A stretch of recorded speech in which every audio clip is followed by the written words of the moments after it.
అప్పుల కోసం సర్కారు అడ్డగోలు పనులు అంటూ తాకట్లో సచివాలయం నిన్న ఇవాళ వచ్చేటప్పటికి ఇంకొకటి ఏపీఎండీసీ ఆదాయం తాకట్టు బ్యాషరత్ షూరిటీ ఇచ్చిన సర్కార్ రేటింగ్ లేదు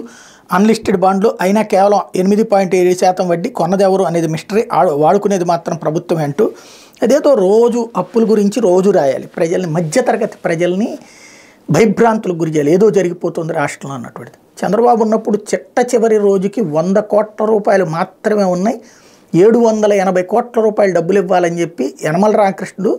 దిగిపోయే రోజును కూడా చెప్పారు అంటే అప్పులు లేకుండా చంద్రబాబు నాయుడు ఏ రోజన్నా ఒక్క రోజన్నా నడిచిందా చంద్రబాబు ప్రభుత్వం అప్పులకి తీసుకునేటప్పుడు సహజంగా నడుస్తుంటుంది కానీ దాన్ని అప్పు అంటే ఏదో బూత్ అన్నట్టు అదేదో అప్పు చెయ్యనట్టు అన్నటువంటి కోణాలు చంద్రబాబు అసలు అప్పే చేయలేదు మిగులు బడ్జెట్ ఉన్నట్టుగా నాటకాలు ఆడుతూ ఉంటారు ఈ నాటకాలతోనే ప్రజల్ని నమ్మిస్తూనే ఉన్నారు రోజు వక్రీకరిస్తూనే ఉన్నారు మధ్యతరగతి అప్పుల పాలవుతూ ఉంటారు ఆ అప్పుల వల్ల వాళ్ళు బాధపడుతుంటారు భయపడుతుంటారు ఆ మధ్యతరగతిని రెచ్చగొట్టడం అనేటువంటిది తప్పించి మరొకటి ఏముండదు ఇంకోటి హెచ్డిఎఫ్సి బ్యాంక్ నిన్న రాశారు ఇట్లాగో హెచ్డిఎఫ్సి బ్యాంక్ లోన్ ఇచ్చింది అని చెప్పేసి తెర చూస్తే హెచ్డిఎఫ్సి బ్యాంక్ తిరస్కరించింది మేము అసలు ఏ లోను ఇవ్వలేదు సిఆర్డీఏకని కానీ ఆ వార్త రాయకుండా ఇవాళ ఇంకొకటి మళ్ళీ లోను ఓకే అయ్యింది లోను చివరి రోజే కాదు రోజు చేస్తూనే ఉంటారు ఎంత ఎఫ్ఆర్బిఎం నిబంధనల ప్రకారం ఎంత అవకాశం ఉంటే అంతవరకు మాత్రమే చేయగలుగుతారు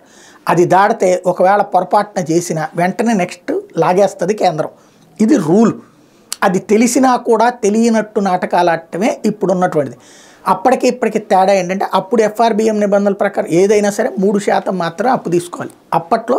8 లక్షల కోట్ల రూపాయల వరకు ఉంది కాబట్టి దాని బేసిస్ మీద 3% తీసుకోగలరు ఇప్పుడు 12 లక్షల కోట్ల రూపాయల దాకా వ్యాపార ఇదే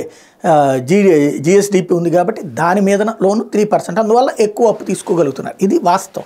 వాస్తవాన్ని వక్రీకరించి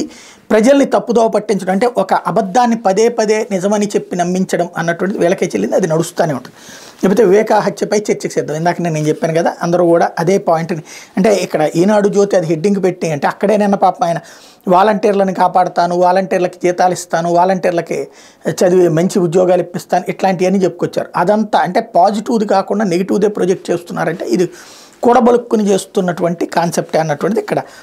హైలైట్ లేకపోతే బీసీలకు జగన్ దగా అంటూ